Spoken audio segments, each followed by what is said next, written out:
এয়া গোমধানৰ খেতি কৰিছিলোঁ প্ৰায় এবিঘামান।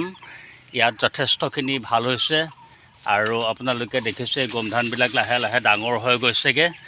আৰু প্ৰায় ইপিনে আপোনালোকক দেখুৱাম, এইবিলাক কিছুমান আমি গৰুক খুৱাওঁ, চাপ হৈ থকাবিলাক। আৰু এইখিনি যিখিনি লাগে, যিটো ফল লাগে, সেইটো আমি হ'লচেল বিক্ৰী কৰোঁ। প্ৰায় এবিঘাত প্ৰায় মোৰ 50,000 পৰা 60,000 টকা ইনকাম হয় বছৰেকত। এয়া চাই লওক, আপোনালোকে দেখিছে গোমধান। এই সৰুবিলাক আমি গৰুক খুৱাই দিওঁ আৰু যিখিনি ডাঙৰ হয় সেইখিনিৰ পৰা আমাৰ ফল ধৰে। ফল ধৰিলে আমি বিক্ৰী কৰোঁ। আৰু এইপিনেও আছে যথেষ্টখিনি। আপোনালোকে নিজেও কৰিলেও স্বাৱলম্বিতা হ'ব পাৰিব। এয়া চাওক, এয়া গোমধানৰ খেতি।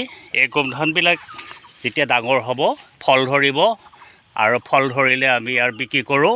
আপোনালোকে সকলোৱে খাইছে চাগে মাকৈ। আৰু এইফালেও আছে, এয়া চাওক, আপোনালোকে দেখিছে এই মাকৈ খেতি। এয়া মাকৈ চাওক। আপোনালোকেও নিশ্চয় কৰিব, এনেকৈ স্বাৱলম্বিতা হ'ব।